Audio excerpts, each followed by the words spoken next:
Kumusta mga ka-DC? Grabe, nababasa ko po mga comment nyo. Salamat po ha. Sa mga silent listeners natin, paramdam naman po kayo. Kahit pusuan nyo lang po ako sa comment section at i-comment nyo na rin kung taga saan kayo. Salamat po. Muli, narito po ang inyong lingkod na si Kuya Louie para handugan kayo ng magagandang kwentong kulam at barang na may kasamang aral sa buhay. Tapusin nyo palang video natin ha, para marinig nyo ang mga shoutout at trivia na rin tungkol sa akin bilang professional voice actor at narrator nyo. Palambing naman po na paki-like, comment, share at subscribe sa channel natin ha. Malaking tulong kasi yan para mas mapalago pa ito. Sa nagdaang story natin, si Song Sung Hoon pa rin ang sinampol ko pero sa K-drama naman na Saimdang. Marami pa po siyang ibang programa na dinab ko. Ngayon, sa Hollywood film naman tayo. Siya ang isa-sample ko sa inyo. Ito, sample ha. Wala na tayong ibang magagawa. Kailangan ko nang iligtas ang sangkatauhan. O ano, siguradong kilala nyo ang kulay green na superhero na ito. I-comment nyo nga kung sino siya. Bago po natin simulan ng kwento, may mga kwentong kulam at barang ba kayo? Pwede po bang i-share nyo sa amin sa comment section? At kung okay sa inyo, ibabahagi natin ang kwento nyo dito mismo sa channel natin.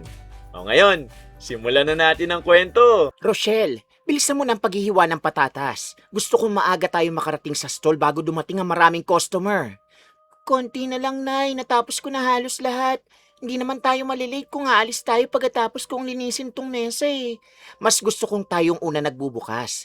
Kapag maaga tayong handa, mas marami ring makakapansin sa stall natin pagpunta nila ron. Okay naman ang benta natin itong mga nakaraang linggo ah. Hindi na siguro kailangan magmadali araw-araw para lang mauna.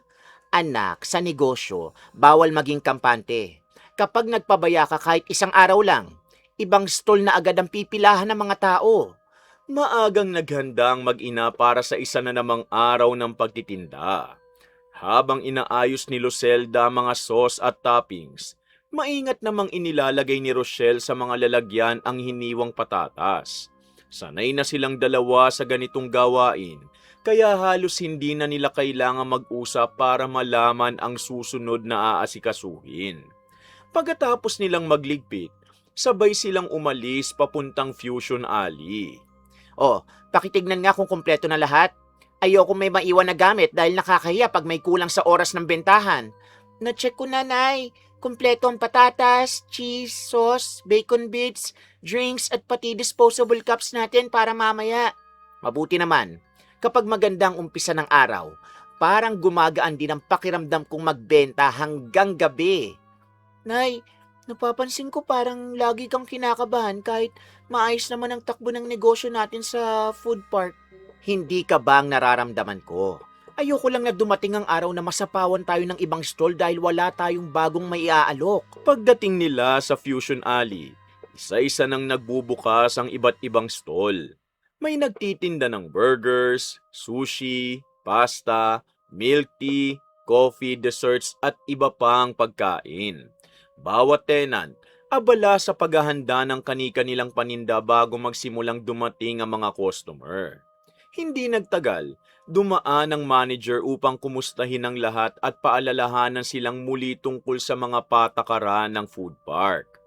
Oh, good morning sa inyong lahat. Sana maging maayos ulit ang bentahan natin ngayong araw. At sana sundin pa rin ang mga napagkasunduan. Paalala lang ulit ha, bawal na magkapareho ng pangunahing produkto.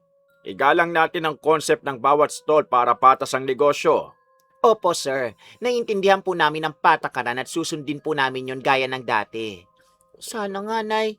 Mas maganda pa rin kapag sariling idea ang ipinagmamalaki ng bawat stall kaysa magkakaparehong pagkain. Nako, huwag ka nga masyado seryoso.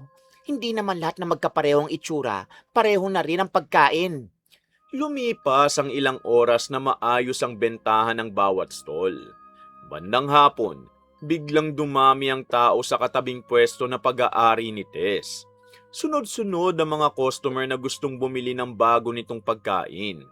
Kahit malayong pwesto nila, kitang-kita ni Lucelda ang mahabang pila at ang mga taong kinukuhanan pa ng litrato ang in-order nilang pagkain bago kainin. Rochelle, tignan mo, ang haba ng pila ron sa stall ni Tess. Ngayon lang ulit ako nakakita ng ganong karaming tao na bumibili.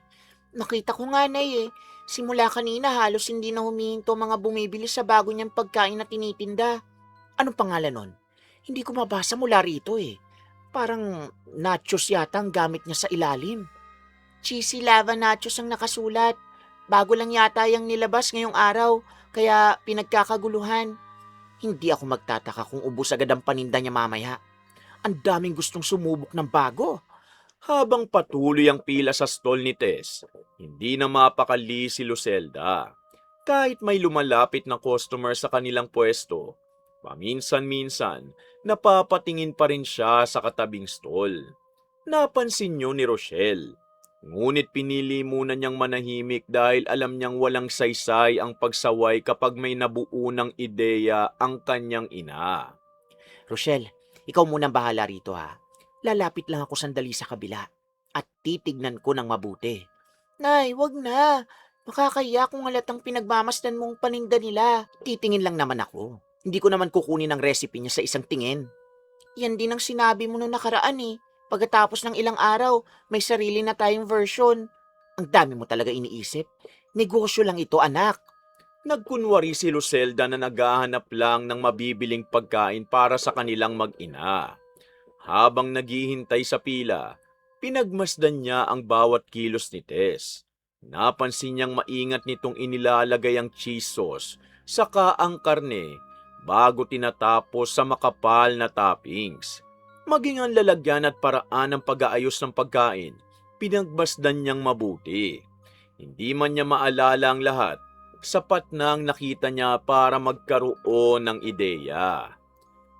Tess, isang order nga. Oy, eto, pasensya na kung matagal ha. Sunod-sunod talagang bumibili simula kanina. Okay lang, mukhang sulit naman ang paghihintay ng mga customer mo. Ay pinaghirapan ko rin kasi itong recipe. Ilang beses akong umulit bago ko nakuha ang timpla na gusto ko. Ay, buti naman nagtagumpay ka. Sana tuloy-tuloy ang magandang benta mo ngayong araw. Bit-bit ni Lucelda ang pagkain habang naglalakad pabalik sa kanilang stall. Hindi niya agad ito nakain. Inilapag niya ito sa mesa at tahimik na pinagmasdan. Minsan, inaamoy niya ang sauce. Minsan naman, sinusubukan niyang hulaan ang mga sangkap. Napailing na lamang si Rochelle nang makita ang ginagawa ng kanyang ina. Nay, huwag mong sabihin na pinag-aaralan mo na naman ang pagkain ng iba. Hindi naman. Gusto ko lang malaman kung bakit gustong-gusto to ng mga tao. Hindi lang naman siguro lasang dahilan, Nay. Pinaghirapan ni Tess ang concept na yan. E di, mag-iisip din ako ng sarili kong paraan. Hindi naman eksaktong pareho ang gagawin ko. Ay, sana naman sa pagkakataong to, sariling idea talaga ang gawin mo. Nakakapagod na kasing makarinig ng reklamo, Nay. Ngumiti si Lucelda ngunit walang isinagot. Sa isip niya, hindi masamang kumuha ng inspirasyon sa pagkain ng iba basta may kaunting pagbabago. Hindi niya napansin na habang lalo niyang ipinipilit ang paniniwalang yun, unti-unti na ring nabubuo ang ugaling magdadala sa kanya sa mas mabigat na problema sa mga susunod na araw. Kinagabihan, Rochelle, ilabas mo nga yung kwaderno sa aparador. May naisip akong bagong idagdag sa menu natin bukas. Nay, wag mo nang ituloy. Alam kong tungkol na naman yan sa cheesy lava nachos ni Aling Tess. Hindi ko naman kokopyahin ng buo yun. Babaguhin kong pangunahing sangkap para iba pa rin ang kalalabasan. Kahit palitan mo pang sangkap, doon pa rin ang galing ang ideya. Alam mo namang mapapansin yun ng ibang tenant. Ay, hayaan mo na sila. Ang mahalaga, may bago ring matitikman ng mga customer sa stall natin. pagka-uwi nila sa bahay, hindi muna nagpahinga si Lucelda. Sa halip, inilabas niya ang lahat ng sangkap na meron sila sa kusina. Isa-isa niyang tinignan ang cheese sauce, bacon bits, beef at mga pampalasa. Habang nagsusulat sa kwaderno, paulit-ulit niyang binabasa ang mga inilagay niyang sangkap. Nais niyang makagawa ng pagkain na may pagkakahawig sa sumikat na nachos, ngunit sapat ang pagkakaiba upang masabi niyang sarili niya itong bersyon. Kung fries ang gamitin ko sa halip na nachos, mas babagay pa nga sa stall natin yon. Nay, kaya mo namang gumawa ng bagong recipe nang hindi tumitingin sa gawa ng iba. Hindi masamang kumuha ng ideya, anak. Lahat naman ng may negosyo, ginagawa yan. Magkaibang inspirasyon sa panggagaya. Alam mo rin ang pagkakaiba ng dalawa na yun, di ba? Basta bukas, susubukan natin. Kapag hindi mabenta, edi saka na lang natin aalisin. Kinabukasan, mas maaga pang nagising si Lucelda kaysa karaniwan. Excited siyang ihanda ang bago niyang recipe. Habang piniprito ang mga patatas, inihahanda naman niyang makapal na cheese sauce at iba't ibang toppings. Tahimik lang si Rochelle habang tumutulong. Kahit tutol siya sa balak ng kanyang ina, alam niyang hindi rin ito makikinig hanggat hindi nito nasusubukan ng gusto. Rochelle, tikman mo nga ito. Kulang pa ba sa alat o sakto na?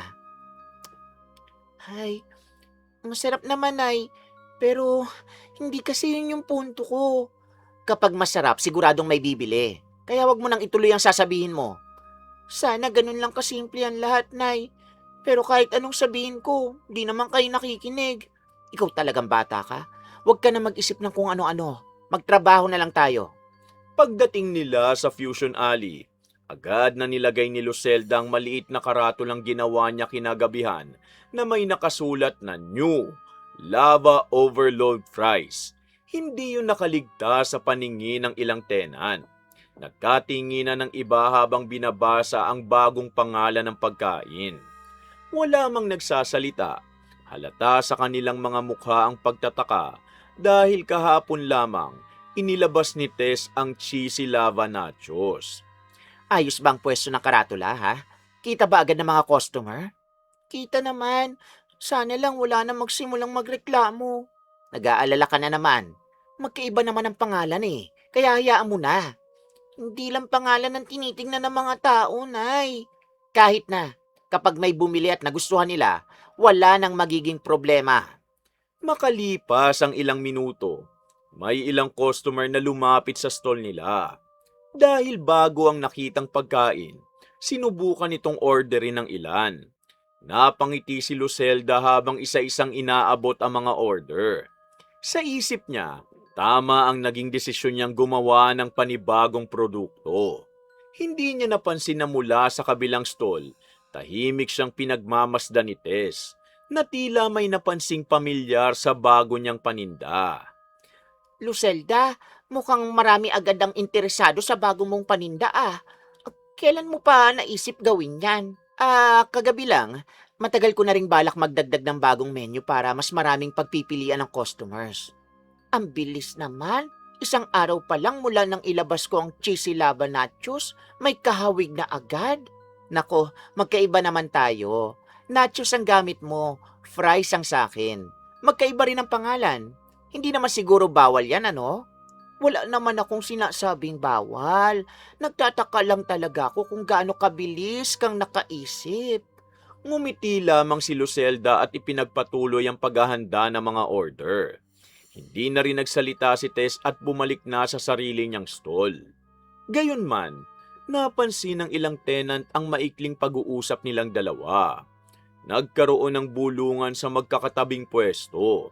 Subalit walang gustong makialam dahil ayaw nilang magkaroon ng gulo habang maraming customer ang kumakain. Ate, masarap pala tong lava overload fries. Daming cheese at bagay ang timpla. Salamat po. Bago lang po namin yan. Kaya masaya ako na gustuhan nyo agad. Babalik kami rito kapag may kasama na kami mga kaibigan. Mahilig sila sa ganitong pagkain eh. Maraming salamat po. Ingat kayo. Lumuwag ang pakiramdam ni Lucelda nang makarinig siya ng magagandang komento mula sa mga customer. Para sa kanya, sapat ng patunay yun na tama ang naging desisyon niyang magdagdag ng bagong pagkain sa menu. Samantala, tahimik lang na nag-aayos si Rochelle ng mga lalagyan habang palihim na tumitingin sa stall ni Tess. Hindi niya maiwasang makonsensya dahil alam niyang doon nagsimula ang ideya ng bago nilang produkto. Nakita mo ba? Sabi ko sa'yo may bibili agad eh. Hindi na sayang ang pagpupuyat ko kagabi. Masaya akong may benta tayo, Nay. Pero sana hanggang dito na lang ah. Ano bang ibig mo sabihin? Huwag na sana tayong gumawa ulit ng kahawig ng paninda ng iba. Baka dumating ang araw na magalit na sila sa atin eh. Napakasama naman ang iniisip mo. Negosyo to. Hindi naman natin sila inagawa ng customer ah. Hindi pa ngayon, pero baka sa mga susunod na araw ganun na. Lumipas ang ilang araw at nanatiling maayos ang bentahan sa Fusion Alley. Sanay na ang mga customer na may bagong sinusubukan sa iba't ibang stall. Isang umaga, napansin ni Lucelda ang mga taong nagkukumpulan sa pwesto ni Miko. Halos lahat ng dumadaan, humihinto muna upang tingnan ang makulay na inumin na nilalagay nito sa malalaking transparent na baso. Hindi rin nagtagal, humaba ang pila ng mga gustong makatikim. Rochelle, sino naman ang dinudumog nila ngayon? Ang aga-aga oh, ang haba na agad ng pila. Si Miko, Nay. May bago siyang strawberry milk cloud. Kagabi pa yata niya in-announce sa Facebook eh. Ah, kaya pala parang may bula sa ibabaw ng inumin. Ang ganda rin tignan ano? Nay, huwag mo na siyang titigan ng ganyan. Kilala na kita kapag ganyan ang tingin mo. Tumitingin lang naman ako, to naman. Bawal na bang humanga sa paninda ng iba? Napailing si Rochelle. Pamilyar na siya sa ekspresyon ng kanyang ina. Tuwing may bagong pagkain o inumin na sumisikat sa Fusion Alley, ganun din ang tingin nito. Parang may iniisip ng panibagong plano. Hindi na muna siya nagsalita dahil alam niyang kapag pinigilan niya si Lucelda, lalo lamang itong magiging determinado sa gusto nitong gawin. Rochelle, nasa na ba ang notebook ko? May gusto akong isulat bago tayo umalis papuntang Fusion Alley ngayong umaga. Nay, huwag mo sabihin tungkol na naman yan sa bagong inumin ni Miko. Alam ko nang iniisip mo. Naku naman, hindi pa nga ako nagsasalita, inuusgahan mo na agad ang bala kong gawin. Kasi ilang beses na nangyari yan. Kapag may bagong sumisikat, gusto mo agad gumawa ng halos kaparehang produkto kinabukasan. Ay, paulit-ulit tayo eh. Ano ka ba? Kung gusto nating lumaki ang kita natin, kailangan marunong din tayong sumabay sa gusto ng mga customer ngayon. Maagang nagising si Lucelda kahit pagod pa mula sa maghapong pagtitinda. Habang naghahanda ng mga sangkap para sa loaded fries, paulit-ulit niyang tinitingnan ang mga isinulat niya sa notebook nung nakaraang gabi. Sa kabilang mesa, tahimik namang inaayos ni Rochelle ang mga lalagyan ng toppings. Ramdam niyang may panibago na namang plano ang kanyang ina. Kaya hindi siya mapakali habang naghahanda silang umalis. Kung gagawa tayo ng milk drink, hindi dapat eksaktong gaya ng kay Miko. Kailangan may sarili rin tayong pangalan. Nay, wala naman tayong stall ng drinks eh. Loaded fries ang dahilan kung bakit tayo dinarayo ng mga customer. Mas maganda kung may fries na, may inumin pa. Mas lalaki ang kikitain natin sa isang order. Pero hindi ba mas magandang sarili nating recipe ang pag-isipan kaysa magsimula sa ginawa ng ibang tao? Hindi mo talaga ako maiintindihan hanggat hindi ikaw ang nagpapatakbo ng negosyo. Natahimik na lamang si Rochelle matapos marinig ang sinabi ng kanyang ina. Ayaw na niyang humaba pang pagtatalo dahil alam niyang pareho lamang ang magiging takbo ng usapan. Sa bawat pagkakataong sinusubukan niyang pigilan si Lucelda, lalo lamang itong nagiging determinado na ituloy ang binabalak. Kaya minabuti niyang tapusin na lamang ang paghahanda upang hindi sila mahuli sa pagbubukas ng kanilang stall. Pagkatapos ng bentahan mamaya, bibili ako ng isang strawberry milk cloud kay Miko. Gusto kong matikman kung bakit patok yun. Nay, hindi ka na natuto kay Aling Tess. Halata na ng ibang tenant ng ginagawa mo nito mga nakaraang linggo, no? Ay bahala sila sa iniisip nila. Wala naman ako nilalabag na patakaran eh, kung mag-iisip ako ng ibang bersyon. Sana hindi yun na maging dahilan para tuluyan kang mawalan ng magandang pakikisama sa kanila. Kapag negosyo ang pinag-uusapan, anak, hindi pwedeng puro pakikisama lang ang paiiralin. Pagdating nila sa Fusion Alley, napansin agad ni Lucelda ang mahabang pila sa stall ni Miko. Halos lahat ng customer may hawak na kulay rosas na inumin na may makapal na cream sa ibabaw. Marami rin ang kumukuha ng litrato bago tikman ang kanilang in-order. Habang nagsisilbi sa sarili niyang stall, hindi maiwasan ni Lucelda na pasulyap-sulyap sa ginagawa ni Miko. Unti-unti na namang nabubuo sa isip niya ang panibagong produktong gusto niyang idagdag sa kanilang menu. Rochelle, ikaw munang bahala rito. Bibili lang ako ng inumin sa stall ni Miko bago dumami ulit ang pila. Nay, alam ko na naman ang balak mong yan. Sana naman tikman mo lang talaga at huwag mo nang pag-aralan. Bakit ba napakasama ng tingin mo sa akin? Uhaw lang ako, kaya gusto kong bumili ng malamig na inumin. Kapag ikaw kasi ang nagsabi niyan, di na ako naniniwala. Ilang beses ko nang narinig ang parehong dahilan mo eh. O sige na, mamaya na tayo magtalo. Babalik din naman ako agad pagkatapos kong bumili. Iniwan muna ni Lucelda ang stall at dumiretso sa pwesto ni Miko. Mahaba pa rin ang pila kahit halos tanghali na. Habang dahan-dahang sumusulong ang mga customer, tahimik niyang pinagmamasdan ang bawat galaw ni Miko. Napansin niyang maingat nitong inilalagay ang strawberry syrup, malamig na gatas, at makapal na cream bago tinatapos sa maliliit na piraso ng strawberry. Hindi man niya makita ang eksaktong sukat ng mga sangkap, sapat na ang kanyang naobserbahan upang magkaroon naman ng panibagong ideya. Miko, isang strawberry milk cloud nga. Mukhang ito ang bagong paborito ng mga customer ngayon Ito na, Ate Lucelda. Maraming salamat ha. Kahapon ko lang inilabas yan pero ang dami na agad gustong sumubok. Mukhang pinaghandaan mo talaga ito Halos hindi na nauubos ang pila sa stall mo. Matagal ko rin pinag-isipan bago ko inilabas Gusto ko kasing kakaiba ang unang inumin ng stall ko. Maganda ang kinalabasan. Sigurado akong lalo pang dadami ang bibili sa mga susunod na araw sa'yo. Ngumiti si Miko at inabot ang order. Habang naglalakad pabalik sa kanilang stall, paminsan-minsan, hinihigop ni Lucelda ang inumin. Hindi niya yun inubos. Mas madalas pa niyang tinitingnan ang kulay, kapal ng cream, at lasa ng bawat higop kesa mag-enjoy sa pag-inom. Pagdating sa stall, agad siyang sinalubong ng tingin ni Rochelle. Nay, huwag mo sabihin na sinusuri mo na naman ang lasa ng binili mo kay Miko. Masarap siya, pero pakiramdam ko, may pwede pang idagdag para mas maging kakaibang timpla. Ayan na naman, hindi mo na talaga mapigilan ang sarili mo kapag may sumisikat na bagong produkto. Hindi ko naman gagayahin na eksakto Mag-iisip lang ako ng sariling bersyon gamit ang alam kong sangkap. Sana naman dumating ng araw na sarili mong idea ang unahin mo, bago ang ideya ng ibang tao, Nay. Ipinagpatuloy ni Lucelda ang pagtitinda. Kahit nakikipag-usap siya sa mga customer, hindi nawawala sa isip niya ang bagong inumin ni Miko. Maya-maya, kumuha siya ng maliit na papel at nagsimulang magsulat ng ilang sangkap na gusto niyang subukan pag-uwi nila. Napansin niyo ni Rochelle ngunit hindi na siya nagsalita.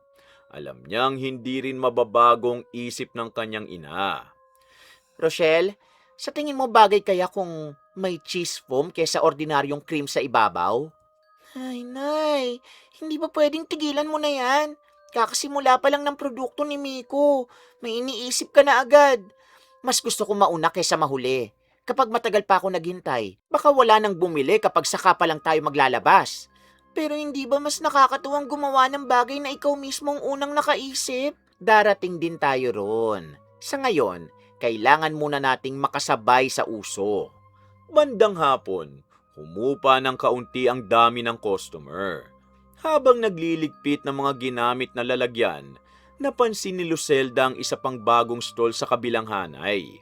Isang lalaki ang nagbebenta ng maliliit na garlic butter shrimp cups na nakalagay sa malinaw na lalagyan.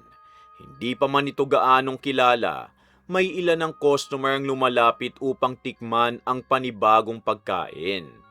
Rochelle, nakita mo ba yung bagong shrimp cups dun sa kabilang stall? Mukhang masarap din ang timpla, no? Nakita ko, Nay. Pero please, huwag mo nang dagdagan ng listahan ng mga gusto mong gayahin. Ano ka ba? Tumingin lang ako. Hindi naman bawal tumingin sa paninda ng ibang tenant, Sus, wag ako, Nay. Napaka-advance mo talaga mag-isip. Hindi pa nga ako nagsasalita Pinaghihinalaan mo na agad. Napabuntong hininga si Rochelle at tumahimik na lamang. Sa isip niya, parami ng parami ang mga produktong gustong sundan ng kanyang ina. Habang lumilipas sa mga araw, lalo rin niyang nararamdaman na unti-unti nang napapansin ng ibang tenant ang ginagawa ni Lucelda. Hindi man sila nagsasalita ng direkta, Kapansin-pansin na mga sulyap at bulungang natitigil tuwing dadaan silang mag-ina sa pagitan ng mga stall. Rochelle, pakibilisan mo ang paghuhugas ng blender. Gusto kong subukan agad ang bagong timpla bago tayo matulog ngayong gabi. Nay, hindi ka pa rin ba titigil? Hindi pa nga humuhupa ang usapan tungkol sa lava overload fries eh. Subok lang naman ito. Kapag hindi masarap, wala rin naman mangyayari. Kahit masarap pa yan, alam mong doon pa rin nagsimula ang ideya. Yun ang ayaw kong mangyari. Anak, kapag gusto mong umasenso ang negosyo, kailangan marunong kang sumabay sa takbo ng panahon. Pagka-uwi nila mula sa Fusion Alley, hindi na nagpahinga si Lucelda. Agad niyang inilabas ang blender, gatas, strawberry syrup, cream cheese at iba pang sangkap na nasa kusina. Habang tahimik na naguhugas ng mga pinaggamitan si Rochelle, abala naman ang kanyang ina sa paulit-ulit na pagtikim ng iba't ibang timpla. Kahit ilang beses nang pinayuhan ng anak, nanatili siyang kumbinsidong wala siyang ginagawang mali dahil iba naman daw ang magiging pangalan at kaunting sangkap ng sarili niyang produkto. Tikman mo nga ito. Sabihin mo kung matamis o kulang pa sa lasa ha. Masarap naman, Nay. Pero hindi ko sasabihin magandang ideya to. Bakit ka ba tutol ng tutol? Hindi ko naman kinopya ang lahat ah. Pero Nay, ang pinanggalingan ng idea ang napapansin ng mga tao. Nakakahiya kaya. Ay, hayaan mo na sila. Hindi naman silang bumibili sa stall natin. Kinabukasan, may panibagong maliit na karatulang nilagay ni Lucelda sa harap ng kanilang pwesto. Sa ibaba ng loaded fries at lava overload fries, may isa na namang bagong nakapaskil na new berry cheese shake. Hindi pa man nakabukas ng tuluyan ng Fusion Alley, may ilang tenant na ang napahinto sa pagtingin sa karatula. May mga nagkatinginan, samantalang ang iba, tahimik na nagpatuloy sa pag-aayos ng kanilang mga paninda. Ramdam ni Rochelle ang kakaibang tingin ng mga taong dumaraan. Subalit wala na siyang nagawa dahil desidido na ang kanyang ina na ilabas ang panibagong produkto. Ayan, mas kumpleto na ang menu natin. May fries na, may shake pa. Nay, napapansin mo ba ang tingin nila sa atin? Nakakahiya talaga. Inggit lang ang mga yan dahil mas dumadami ang pagpipilian ng customer natin. Hindi ako sigurado kung inggit ba talaga ang nararamdaman nila. Di kapag may nagsalita, saka tayo mag-isip. Hanggat wala, magtinda muna tayo. Lumipas ang halos 1 oras bago lumapit si Miko sa kanilang stall. Nakatingin ito sa bagong karatula habang hawak ang basahang ginagamit niya sa paglilinis ng mesa. Hindi galit ang kanyang mukha, ngunit halatang gusto niyang magtanong tungkol sa bagong produktong inilabas ni Lucelda. Ate Lucelda, pwede ba kitang makausap kahit sandali? May gusto lang sana akong linawin tungkol sa bago mong shake eh. Oo naman, ano ba yon? Bakit parang seryoso ang mukha mo? Napansin ko lang kasi, ilang araw pa lang mula nang ilabas ko ang strawberry milk cloud, may berry cheese shake ka na agad. Nako naman, magkaiba naman ang produkto natin. Ikaw milk cloud, ako cheese shake. Hindi naman pareho, di ba? Hindi ko naman sinasabing pareho. Nagtataka lang ako dahil halos lahat ng bago naming nilalabas, may kahawig na agad sa menu mo. Nagkataon lang yun. Wala naman sigurong masama kung maglabas din ako ng sariling version ko, di ba? Tahimik na napatingin si Miko sa bagong karatula bago siya dahan-dahang bumalik sa sarili niyang stall. Hindi na siya nakipagtalo dahil ayaw niyang magkaroon ng eksena sa harap ng mga customer. Isa-isang nagkatinginan ng iba na tila pare-pareho nang iniisip tungkol sa sunod-sunod na bagong produktong nilalabas ni Lucelda. Manager, pwede po ba tayong mag-usap mamaya pagkatapos ng bentahan? May gusto lang sana kaming iparating. May problema ba? Hindi naman po malaking gulo. Mas mabuti lang sigurong mapag-usapan nating lahat. Sige. Pagkatapos magsara ng Fusion Alley, magtitipon tayo sandali sa gitna. Salamat po, manager. Lumipas ang maghapon na maayos ang bentahan ng bawat stall. Pagsapit ng gabi, isa-isang nagsara mga tenant at nagtipon sa gitna ng food park.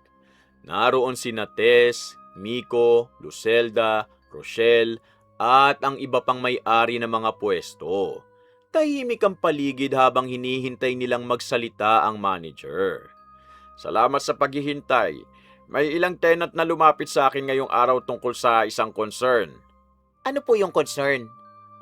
May napapansin silang sunod-sunod na pagkakahawig ng ilang bagong produkto rito sa Fusion Alley. Manager, hindi ko naman po pinagdadamot ang recipe ko. Ang gusto lang namin, sana respetuhin din ang pinaghirapan ng bawat tenant.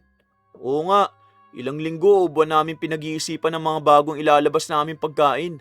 Nakakadismaya kapag may halos kasunod agad. Tulad po ng bagong nilabas ni Ate Lucelda. Ha?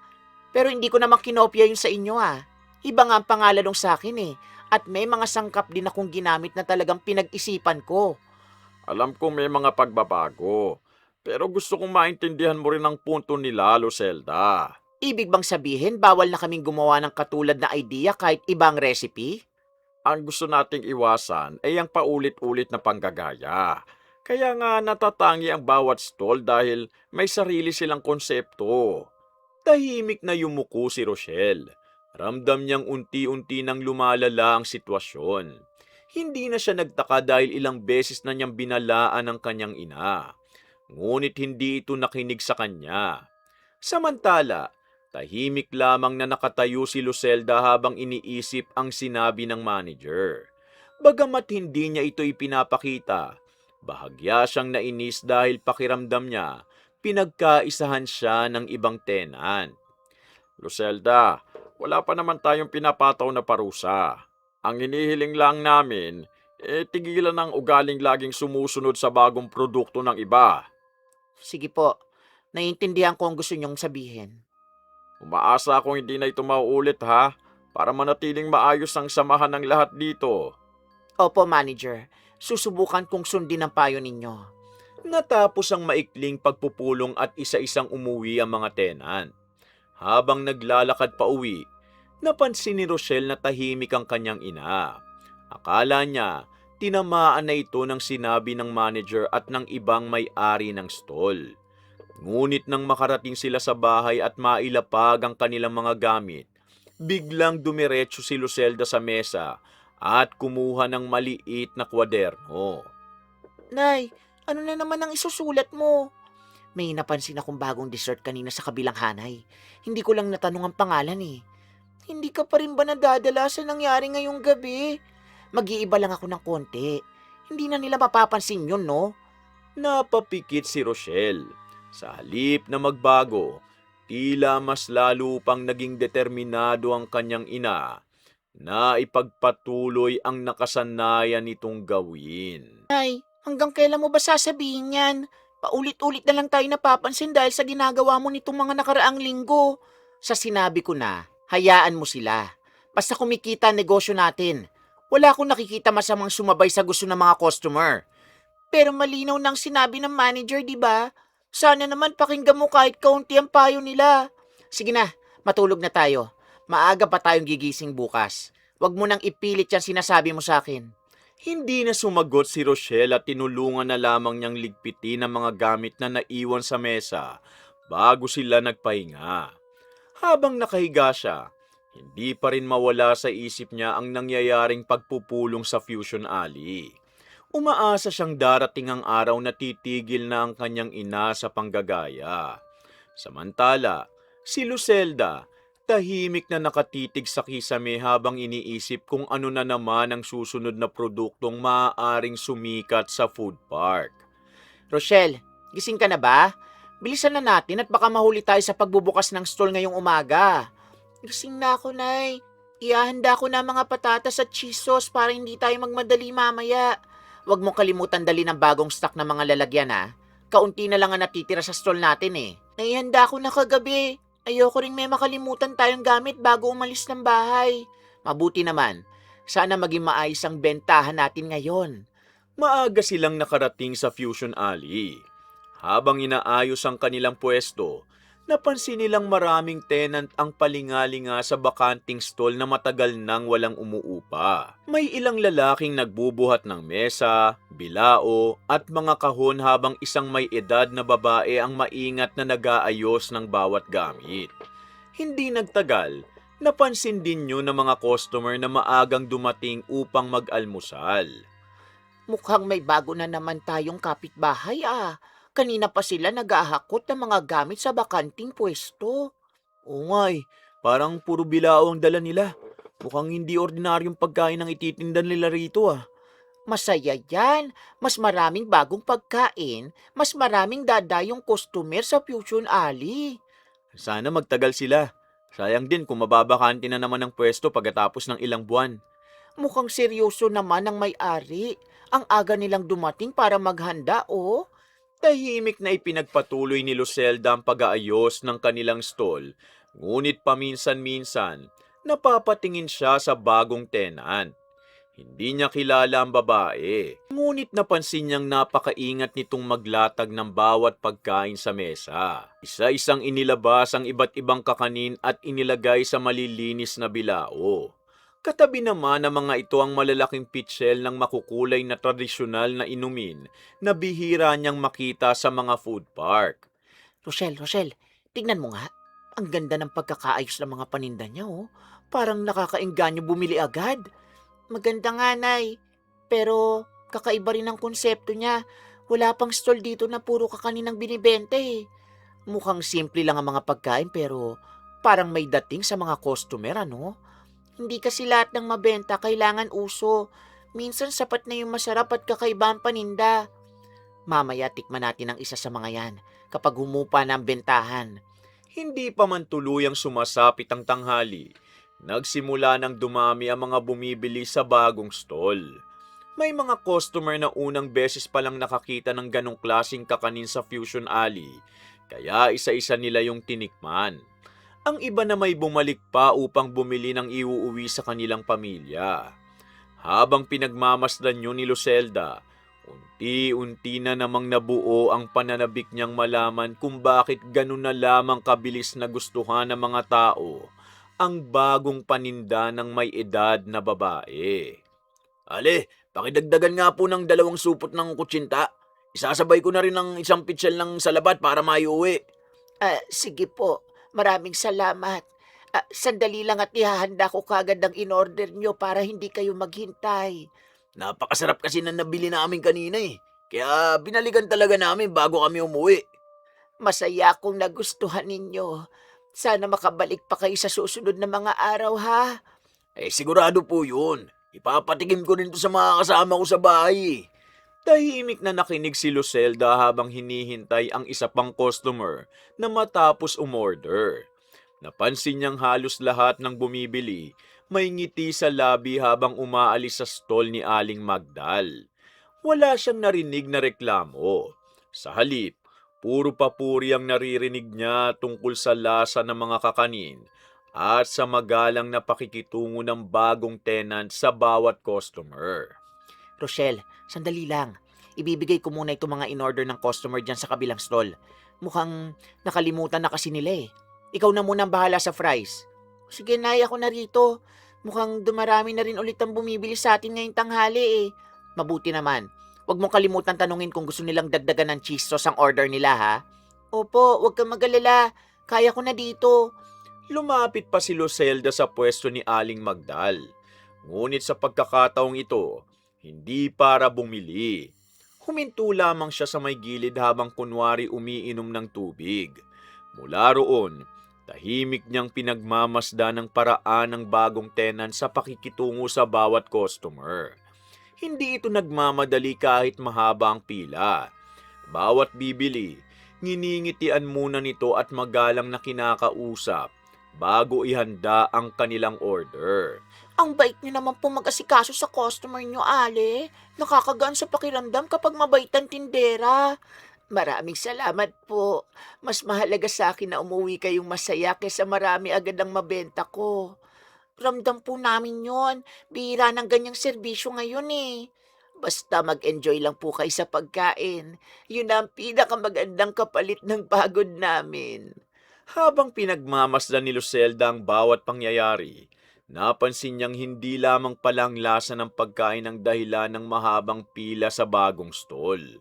Maging ang mahinahon at magalang na pakikitungo ni Aling Magdal sa bawat customer, kapansin-pansin. Hindi man niya yun aminin, nagsimula siyang humanga sa paraan ng bagong tenant sa pagpapatakbo ng kanyang maliit na negosyo. Rochelle, pakikuha nga ng isa pang tray. Mukhang mapapaagang ubos ng fries natin ngayong tanghali dahil dumadami ang customer. Sige, Nay. Dadagdagan ko na rin ng cheese sauce para hindi na tayo pabalik-balik mamaya kapag sabay-sabay ang order. Pakibilisan lang ng konti. Ayokong paghintayin ng mga tao kapag nagsimula ulit ang mahabang pila rito. Huwag kang mag-alala. Naayos ko na rin ang mga drinks kaya mas mabilis na lang ang kilos natin. Mabuti naman, kapag maaga nating natatapos ang order, mas magaan ang bentahan hanggang gabi. Lumipas ang ilang araw na halos pare-pareho ang takbo ng negosyo sa Fusion Alley. Abala ang bawat tenant sa kani-kanilang stall. Ngunit iisa pa rin ang laging dinudumog ng mga customer. Bago pa sumapit ang hapon, unti-unti nang nauubos sa mga kakanin ni Aling Magdal. Kahit may mga bagong dumarating na bumibili, magalang pa rin itong nakikipag-usap sa bawat isa at hindi nagmamadali sa paghahanda ng kanilang order. Ale, kumusta pala ang biko? Kailan po ulit kayo magluluto? Gusto ko sanang bumili ng mas marami. Bukas po ulit. Mas gusto kong sariwa ang nayahain kaysa magtira ng paninda hanggang kinabukasan. Kaya pala iba ang lasa eh. Halatang bagong luto talaga ang bawat kakanin na nabibili namin dito. Maraming salamat po. Sana magkita ulit tayo bukas para makatikim kayo ng bagong lutong paninda. Sigurado po. Maaga kami pupunta para hindi na kami maubusan. Napatingin si Lucelda sa halos bakanting mesa ni Aling Magdal. Hindi siya nagtataka kung bakit paulit-ulit itong binabalikan ng mga customer. Subalit may isang bagay na hindi niya pa rin maipaliwanag. Sa loob lamang ng ilang araw, nagkaroon na agad ng napakaraming suki ang bagong tenant. Bagay na bihirang mangyari sa ibang stall sa Fusion Alley. Rochelle, maaga ka na lang umalis bukas ha. Susunod na lang ako dahil may aasikasuhin pa ako. Sige, Nay. Ako na magbubukas. Huwag ka lang masyadong magtagal at baka hindi ko makaya pag maraming customer. Hindi naman ako magtatagal. Sandali lang yon. Aabutan din kita bago magsimula ang dagsa ng customer. Okay. Tatawagan na lang kita kung sakaling may kailangan agad sa stall. Kinabukasan, madilim-dilim pa nang dumating si Lucelda sa Fusion Alley. Tahimik ang paligid at kakaunti pa lamang ang mga tenant na naghahanda ng kani-kanilang pwesto. Hindi siya dumiretso sa kanilang stall.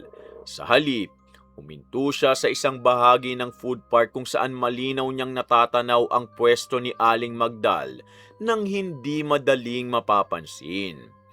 Ilagay mo muna sa gilid ang mga bilao. Aayusin ko lang ang paligid bago natin ilabas sa mga paninda. Sige po, ihanda ko na rin ang mga pitchel para isang labas na lang mamaya. Salamat. Sandali lang naman ito at matatapos din agad. Opo, hintayin ko na lang po kayo rito. Mabuti. Pagkatapos nito, pwede na tayong magsimula. Mula sa kanyang kinatatayuan, nakita ni Lucelda ang matandang marahang nagwawali sa harap ng stall. Pagkatapos, kumuha ito ng isang maliit na supot at dahan-dahang nagbudbod ng kaunting asin sa ilalim ng mesa. Maya-maya, naglabas ito ng ilang tuyong dahon. Inilagay sa isang sulok. Saka pumikit ng ilang sandali na tila may tahimik na panalangin na binibigkas.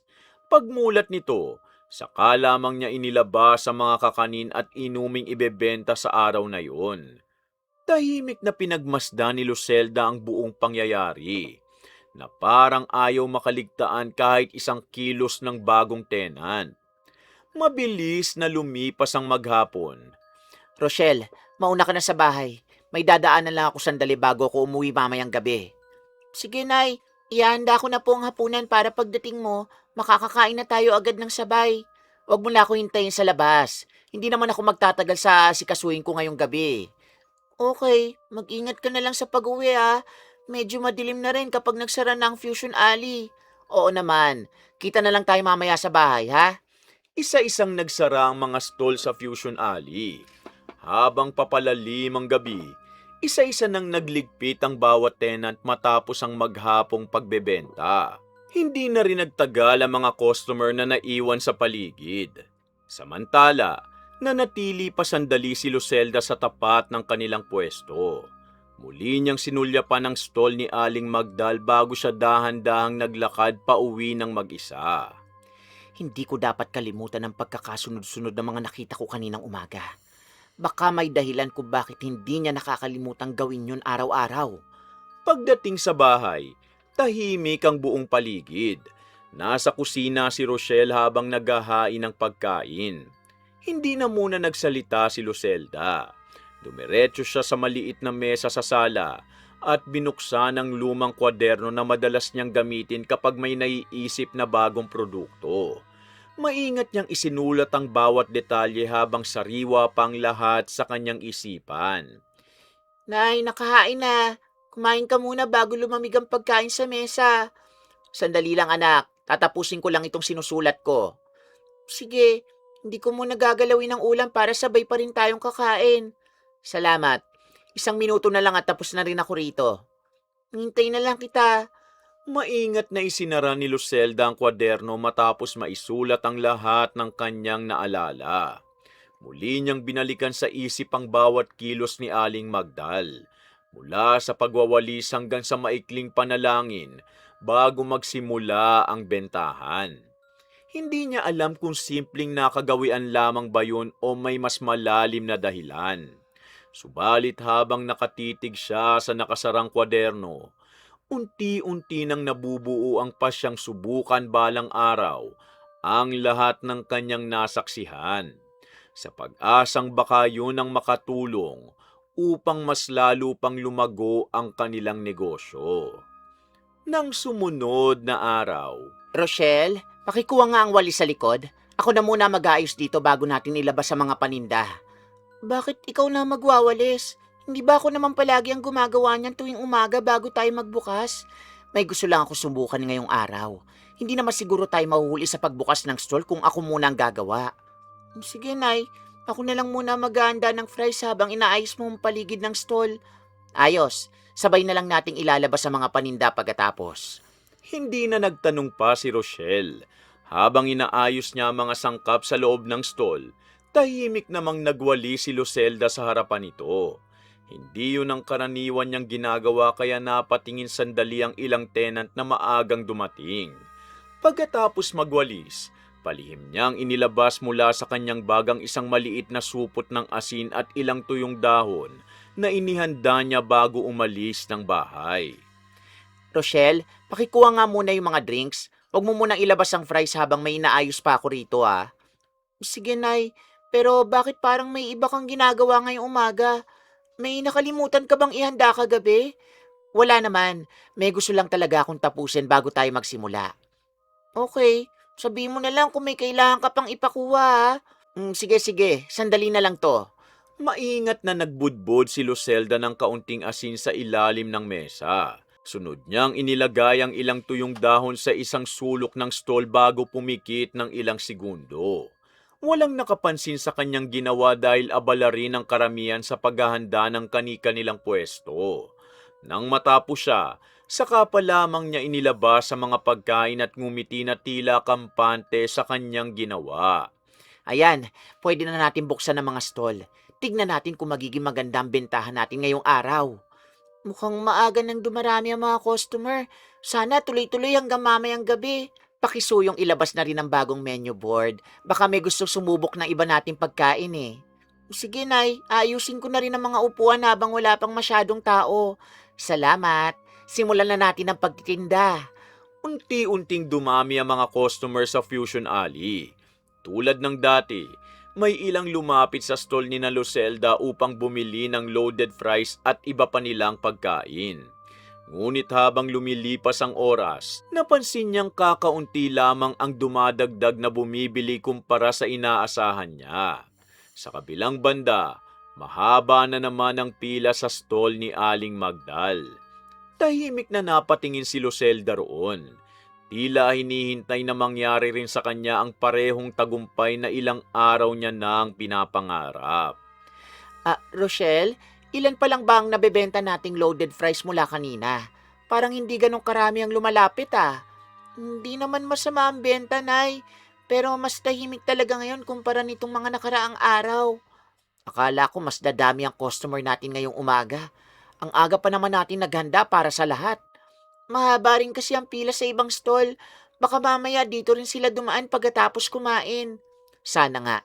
Sayang naman kung marami tayong inihandang sangkap ngayong araw. Lumipas ang halos isang oras ngunit hindi nagbago ang sitwasyon. May iilang customer na lumalapit upang bumili ng loaded fries, ngunit mabilis ding umaalis pagkatapos makuha ang kanilang order. Wala ni isang nagtatagal upang tikman ng iba pa nilang pagkain. Samantala, mula sa kinatatayuan ni Lucelda, kitang-kita niyang halos hindi humihinto ang pila sa stall ni Aling Magdal. Kahit ilang beses nang nag-refill ng mga bilawang helper nito, agad ding nauubos sa mga inilalabas na paninda. Pasensya na po ate, babalik na lang kami mamaya. Mahaba pa kasi ang pila sa kabilang stall eh. Sige po, hintayin na lang namin kayo kung sakali makabalik pa kayo mamaya ha. Mukhang mauubusan na naman kasi kami ron kapag hindi kami agad pumila. Walang problema. Salamat pa rin sa pagdaan nyo rito. Balikan na lang po namin kayo kapag hindi na ganong matao. Ngumiti si Lucelda ngunit hindi niya maitago ang pagkadismaya. Isa-isa niyang pinagmamasdan ng mga customer na dumadaan lamang sa kanilang stall bago dumiretso sa pwesto ni Aling Magdal. Kahit hindi niya aminin, nagsimula siyang magtanong sa sarili kung bakit tila walang epekto ang lahat ng ginawa niya nung umaga. Rochelle, bantay mo muna ang stall ha. Pupunta lang ako sandali sa likod at iinom ng tubig. Sige, Nay. Ako na munang bahala rito. Wala rin naman masyadong order sa ngayon. Hindi ako magtatagal. Babalik din ako agad bago may dumating na customer. Ayos lang. Tatawagan na lang po kita kung sakaling dumami ulit ang tao. Pagdating sa likod ng stall, inilabas ni Lucelda ang maliit na supot na pinaglalagyan niya ng asin. Tiningnan niya ito ng ilang sandali bago muling itinago sa kanyang bag. Hindi niya maintindihan kung bakit tila walang nabago sa kanilang bentahan. Sa isip niya, eksakto naman niyang ginawa ang lahat ng nakita niya kay Aling Magdal. Habang nag-iisip, napansin niyang tila dumadampi ang malamig na hangin kahit tirik ang araw. Baka kailangan ko pang ulitin bukas. Posibleng may nakalimutan lang akong isang detalye. Hindi naman siguro sapat ang isang beses lang kung matagal na niya yung ginagawa. Mas mabuti sigurong obserbahan ko pa siyang mabuti sa susunod. Ayokong sumuko nang hindi ko nalalaman ang buong sikreto. Sigurado kong may iba pa akong mapapansin. Bumalik siya sa kanilang pwesto at ipinagpatuloy ang pagtitinda. Hindi na niya namalaya na habang inaayos niya ang mga lalagyan ng fries, tila may maitim na aninong mabilis na dumaan sa gilid ng kanyang paningin. Palingaling nga siyang tumingin sa paligid ngunit wala siyang nakitang tao. Inisip na lamang niyang pagod siya sa maagang pagising at muling binalingan ng mga natitirang customer sa kanilang stall. Rochelle, pakitingnan nga ang menu board. Baka natatakpan kaya hindi napapansin ng mga dumadaan eh. Maayos naman, Nay. Kanina ko pa yan inayos. Kita naman agad mula sa daanan ng mga customer. Baka kailangan nating ilapit ng konti sa harapan para mas madaling mabasa.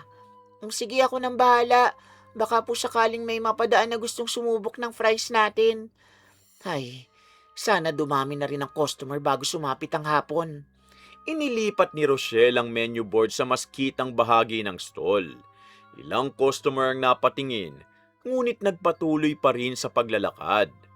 Ang iba, dumiretso sa kabilang hanay kung saan naroon ang stall ni Aling Magdal. Habang lumilipas sa mga minuto, mas lalo lamang nabawasan ng sigla ni Lucelda. Hindi niya inaasahang matapos niyang sundan ang bawat detalyeng nakita niya, ganun pa rin ang takbo ng kanilang negosyo. Nay, may darating pa namang ibang customer. Huwag ka munang panghinaan ng loob. Ay, sana nga. Ituloy na lang natin ang pagtitinda. Muling ibinaling ni Lucelda ang kanyang pansin sa mga pagkain sa mesa. Tahimik niyang inayos ang mga lalagyan at pinilit ngumiti sa bawat lumalapit na customer. Subalit sa kaibuturan ng kanyang isip, hindi pa rin siya matahimik. Habang tinitignan niyang stall ni Aling Magdal sa di kalayuan, Lalo lamang siyang nakukumbinsing may mahalagang bagay pa siyang hindi natutuklasan. Rochelle, magligpit na tayo. Mukhang wala nang darating na customer kaya umuwi na lang tayo. Nay, sige Nay. Ako na magbibilang ng natirang fries habang inaayos mo ang mga gamit natin. Ang dami pa ring natira. Ngayon lang ulit nangyari na halos hindi na natin nauubos ang mga inihanda natin Baka bukas mas magiging maayos na ulit ang bentahan. May mga araw talagang mahina ang negosyo Sana nga. Sayang ang pagod natin kung ganito palagi ang mangyayari sa mga susunod na araw. Isa-isang nagsarang mga stall sa Fusion Alley habang papadilim ang kalangitan. Marami pa ring customer ang lumalabas na may dalang supot ng kakanin mula sa stall ni Aling Magdal. Samantala, mabigat ang pakiramdam ni Lucelda habang binubuhat ang mga natirang paninda. Hindi niya inaasahang matatapos ang buong araw na halos walang naging kita ang kanilang munting negosyo. Nay, gusto mo bang dumaan muna tayo sa tindahan? Bibili sana ako ng tinapay para may pangsawsaw sa kape bukas. O sige, bumili ka na. Dito na lang muna ako sa labas habang iniintay kita matapos. Huwag ka magtagal ha. Habang naghihintay sa labas ng maliit na tindahan, napansin ni Lucelda ang kakaibang panunuyo ng kanyang lalamunan. Ilang beses siyang lumunok ngunit hindi mawala ang pakiramdam na tila may maliit na bagay na nakabara sa loob nito. Umubos siya ng bahagya at uminom ng konting tubig mula sa dalang bote. Subalit na natili pa rin ang kakaibang pakiramdam.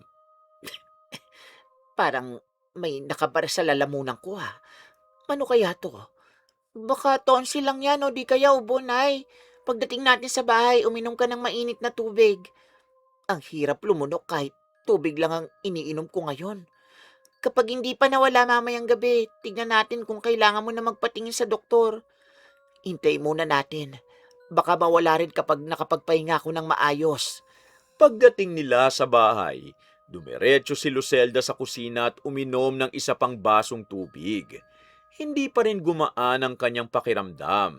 Sa halip, lalo niyang naramdaman ang panunuyo ng kanyang lalamunan. Ilang ulit siyang umubo ngunit wala namang plemang lumabas.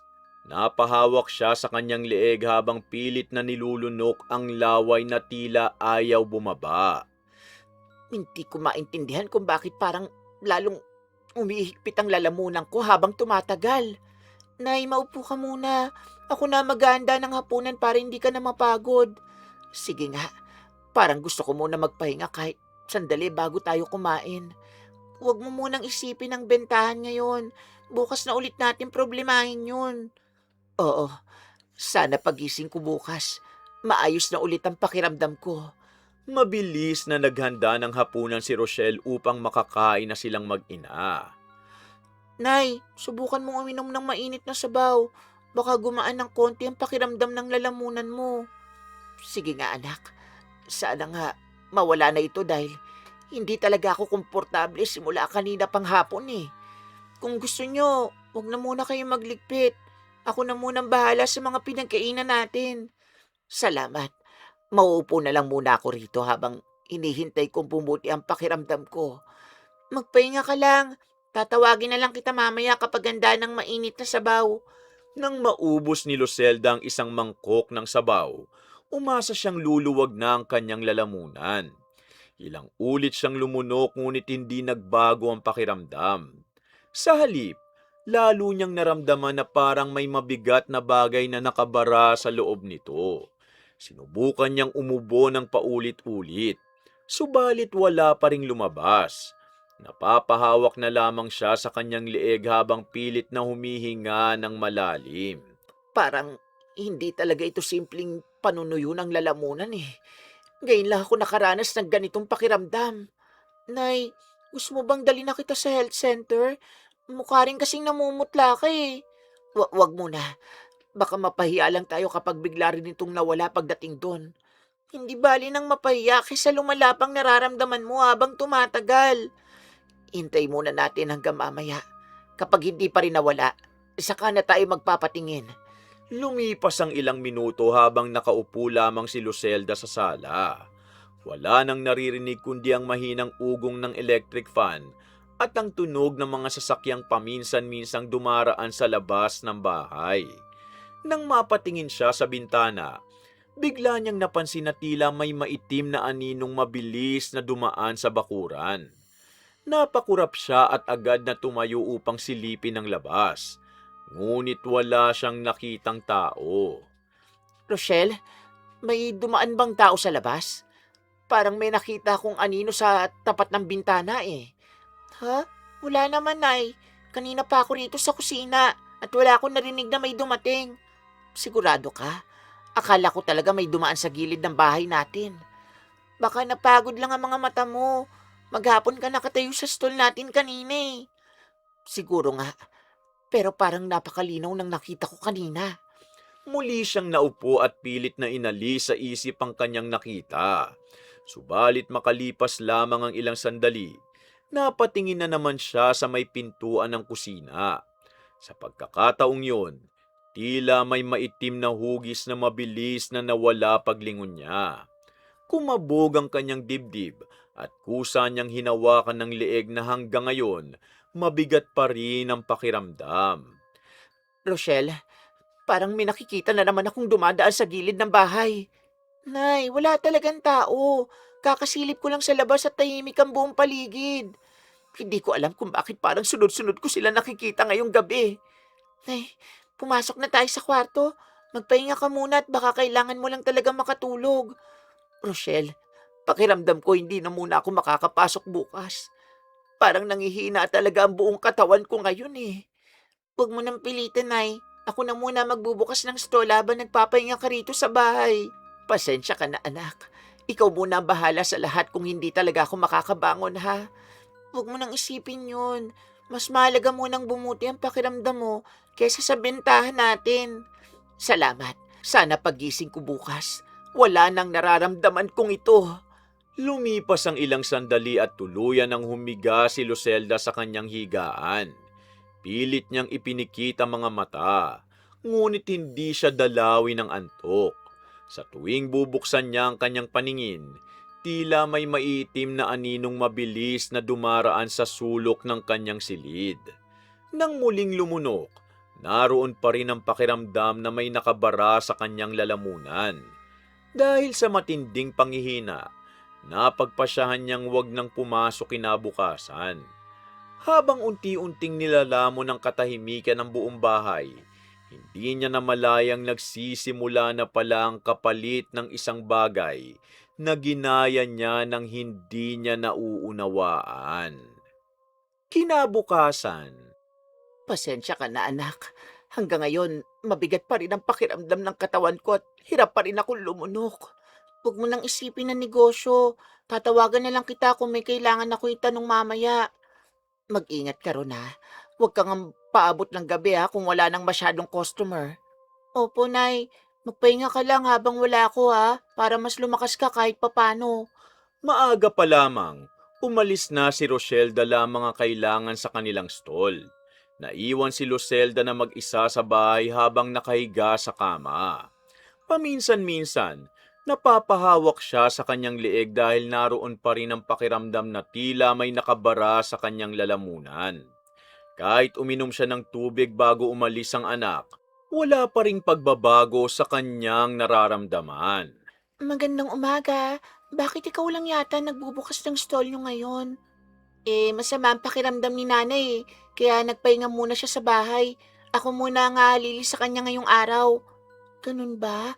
Sana gumaling agad siya. Madalas pa naman kaming bumili ng loaded fries nyo kapag napabadaan kami rito. Maraming salamat po. Sana makabalik na rin siya kaagad at bumuti ng pakiramdam niya. Pakisabi na lang pong magpagaling muna siya.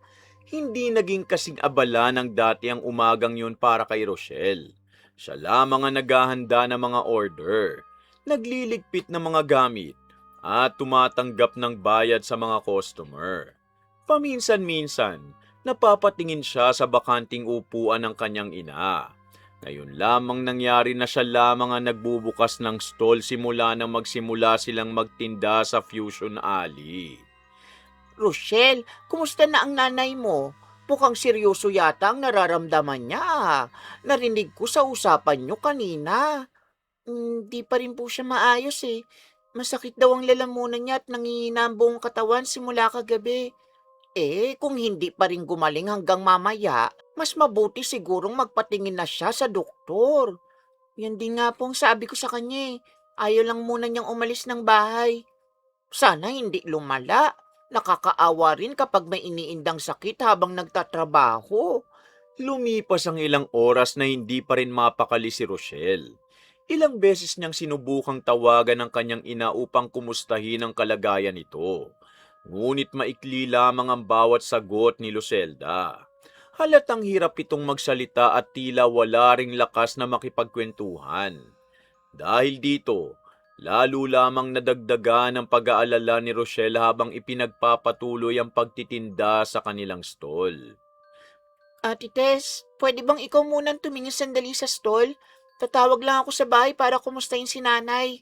Ay, sige Rochelle, ako muna ang sasagot sa mga customer habang wala ka. Maraming salamat. Kanina pa kasi ako hindi mapakali sa kalagayan niya eh. Ay, walang problema. Mas importante munang malaman mong maayos siya kaysa lalo kang mag-alala. Humakbang si Rochelle palayo sa stall at inilabas ang kanyang cellphone. Hindi pa man siya nakakapindot ng pangalan ng kanyang ina, bigla itong tumunog. Nanlaki ang kanyang mga mata nang makita niyang si Lucelda mismo ang tumatawag. Agad niya yung sinagot dahil pakiramdam niya may hindi magandang nangyayari sa bahay. Anak, anak, umuwi ka na. Bilisan mo. Natatakot ako. Diyos ko. Nay, ano nangyari? Bakit parang umiiyak ka? Huminahon ka muna at sabihin mo sa akin. Nandito sila. Palapit sila ng palapit. Nakatingin sila sa akin. Huwag mo kong iwan, anak. Umuwi ka na. Sige na. Sino nandyan? May pumasok ba sa bahay? Sabihin mo sa akin kung sino ang nakikita mo. Mga alino. Puro maiitim. Nakapaligid sila. Ayaw nila akong lapitan pero nakatingin lang sila, anak. Natatakot ako. Mabilis na tumakbo ang isip ni Rochelle. Hindi na niya alam kung bunga pa ba yun ang sakit ng kanyang ina o may iba nang nangyayari. Habang kinakausap niya si Lucelda, rinig na rinig niya ang mabilis nitong paghinga at ang sunod-sunod na pag-ubo. Maya-maya, may malakas na kalabog siyang narinig mula sa kabilang linya. Nay, ano yun? Nay, kausapin mo ako. Aray, nadulas ako. Hindi ako makatayo, anak. Bilisan mo na. Nay, huwag kang gagalaw. Hawakan mo ang mesa o pader kung kaya mo. Papunta na ako. Huwag silang palapitin. Nagagalit sila. Galit na galit sila sa akin. Sinong galit sa'yo? Ano ba sinasabi mo, Nay? Ginaya ko kasi. Ginaya kong ginagawa ni Aling Magdal. Akala ko, dadami ang customer natin. Nay, anong ginaya mo? Anong ginawa mo? Lahat. Pati pagwawalis at pagsaboy ng asin. Mga dahon, pati yung dasal. Gumawa na lang ako ng sarili kong sinasabi. Hindi ko kasi maalala. Ano? Gumawa ka ng sarili mong dasal? Oo.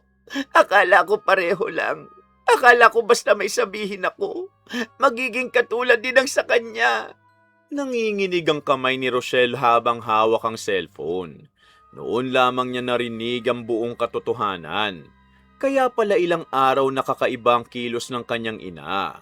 Hindi lamang pala nito ginaya ang mga nakikita nitong ginagawa ni Aling Magdal.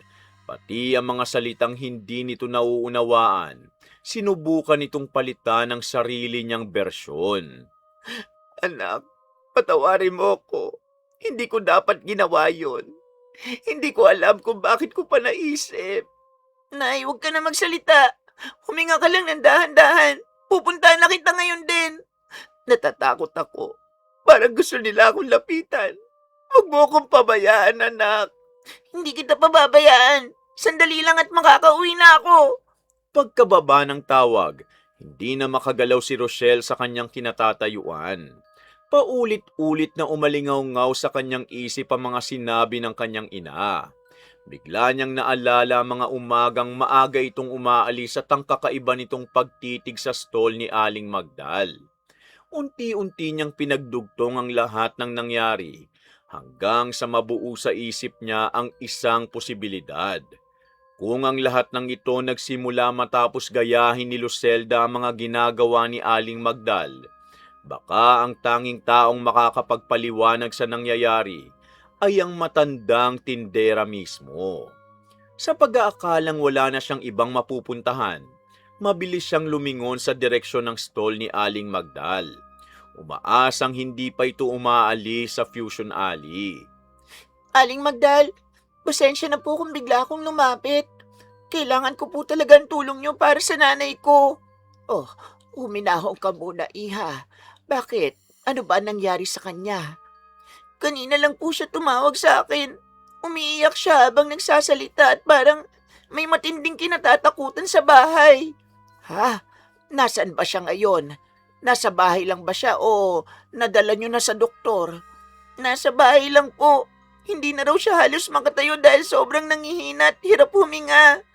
Isinantabi muna ni Aling Magdal ang hawak niyang sandok at buong pansin na hinarap si Rochelle. Napansin niyang namumula ang mga mata ng dalaga na tila matagal nang pinipigilan ang pag-iyak. Kahit nanginginig ang boses nito, pinilit pa rin itong ikwento ang lahat habang paulit-ulit na napapahawak sa cellphone na hawak niya. May inamin po siya sa akin bago namin ibinaba ang tawag. Ngayon ko lang po nalaman ang buong katotohanan. Teka, hindi kita maintindihan. Anong sinabi ng nanay mo? Sabihin mo sa akin.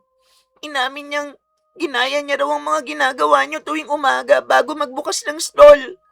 Ano? Ano-ano ang ginaya niya?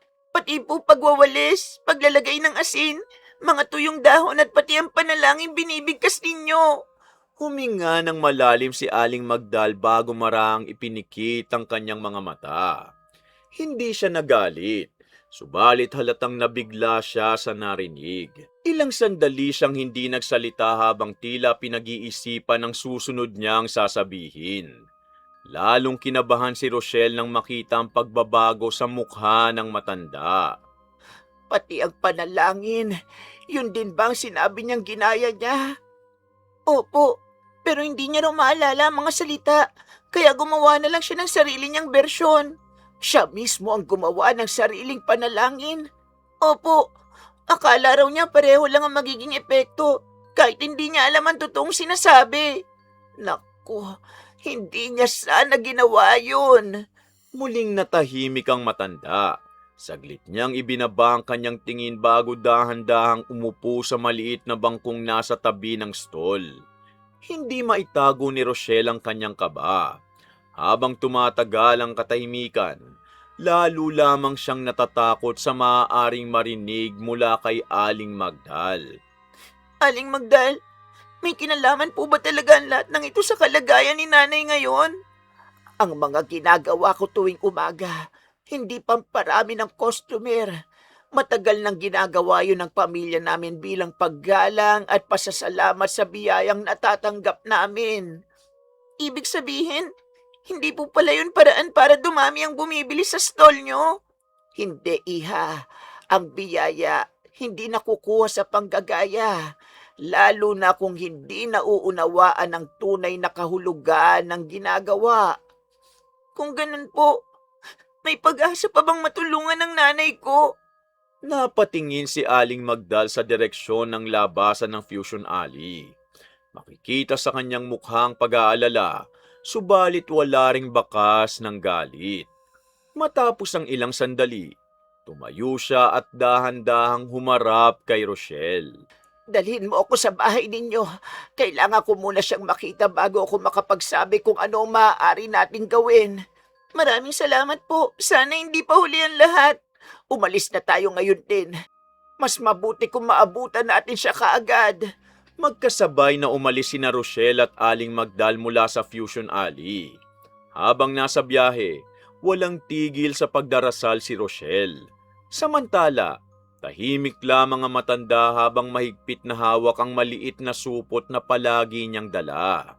Hindi man ito nagsasalita, Halata sa kanyang mukhang matinding pag-aalala sa maaaring kalagayan ni Lucelda.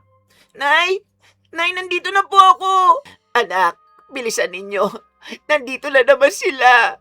Nay, nandito si Aling Magdal. Huwag ka matakot. Nakatingin sila. Ayaw nila akong tantanan. Lucelda, tumingin ka sa akin. Huwag sa mga aninong nakikita mo. Pagpasok nila sa silid, nadatnan nilang namumutla si Lucelda habang nakaupo sa gilid ng higaan. Mahigpit nitong hawak ang sariling leeg at nanginginig ang buong katawan. Panay ang lingon nito sa bawat sulok ng silid na para bang may mga taong nakapaligid sa kanya. Samantala, wala namang nakikita sina Rochelle at Aling Magdal maliban sa karaniwang mga gamit sa loob ng bahay. Lucelda, sabihin mo sa akin ang totoo. May iba ka pa bang ginaya bukod sa nakita mong ginagawa ko? Wala na. Yun lang. Akala ko makakatulong sa negosyo namin. May binago ka ba sa panalangin narinig mo? Oo. Hindi ko kasi maintindihan. Kaya gumawa ko ng sarili kong mga salita. Yan ang hindi mo sana ginawa. Patawarin mo ko. Naging sakim ako. Gusto ko lang dumami ang bumibili sa amin. Hindi pa huli ang lahat kung handa kang amining nagkamali ka. Lumapit si Aling Magdal sa mesa kung saan nakapatong ang kwadernong ginamit ni Lucelda.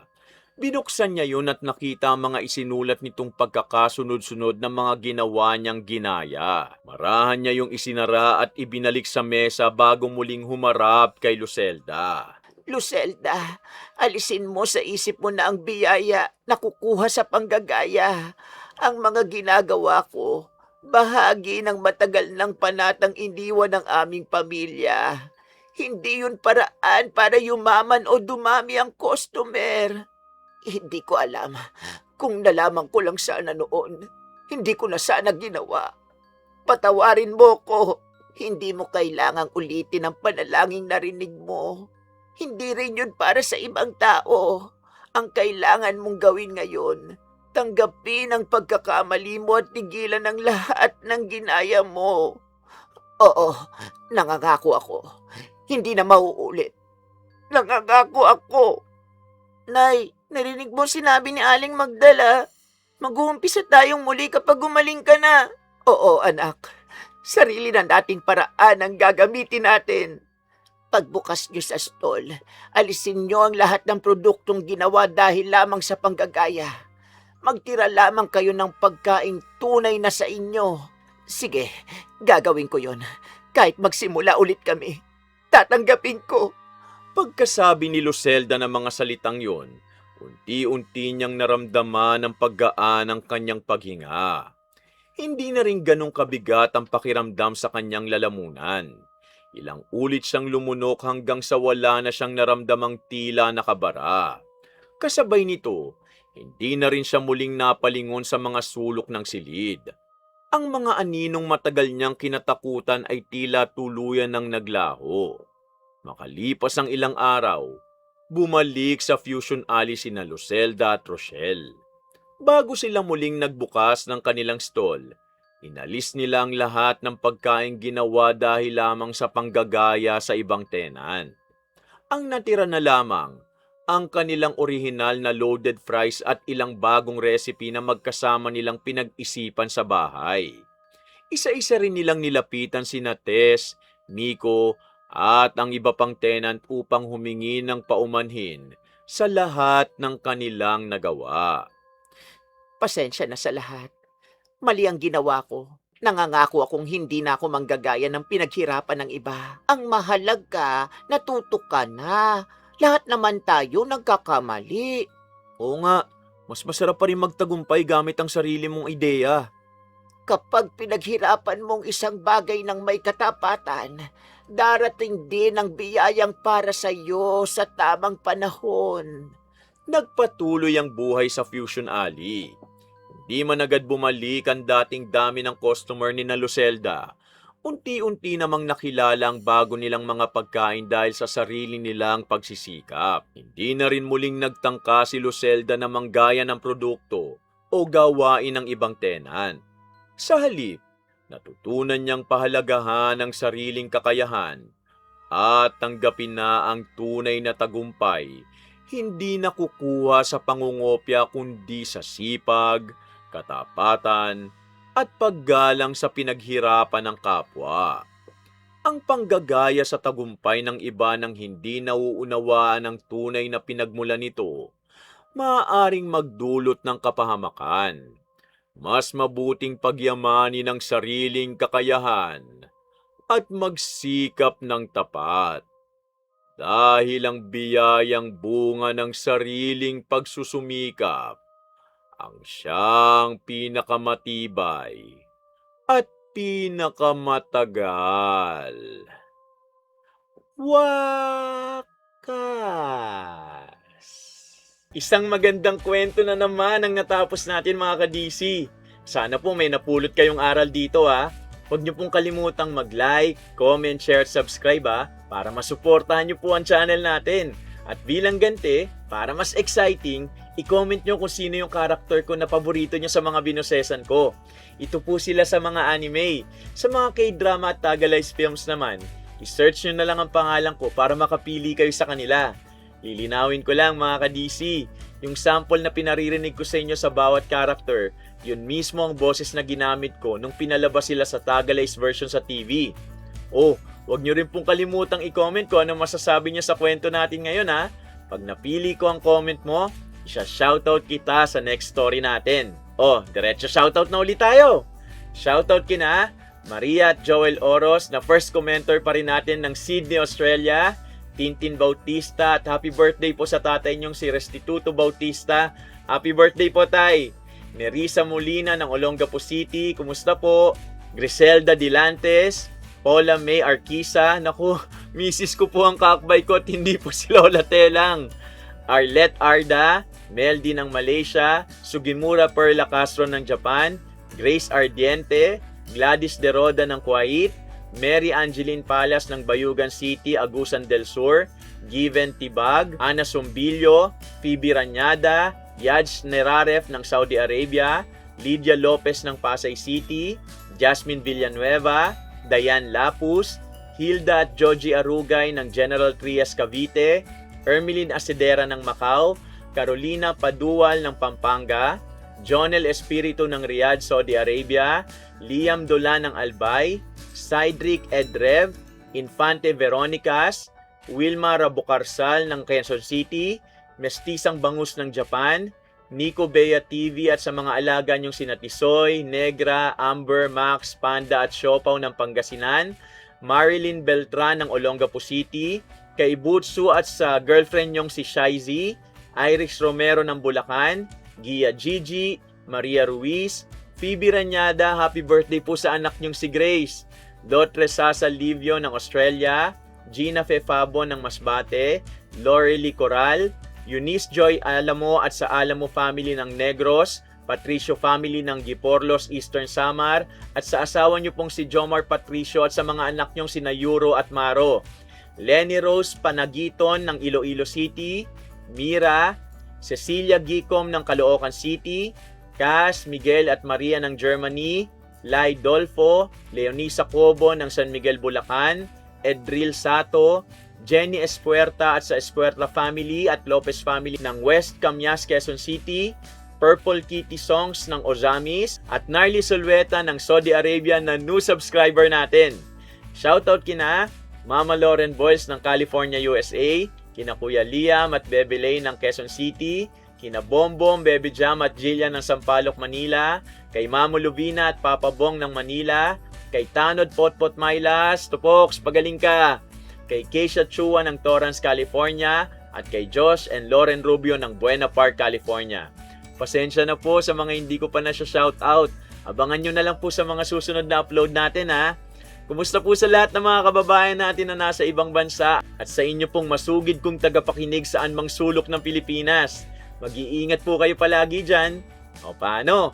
Samahan nyo ulit ang inyong lingkod na si Kuya Louie sa susunod na kwento natin ha. Maraming salamat po at pagpalain tayong lahat ng puong may kapal. Bye!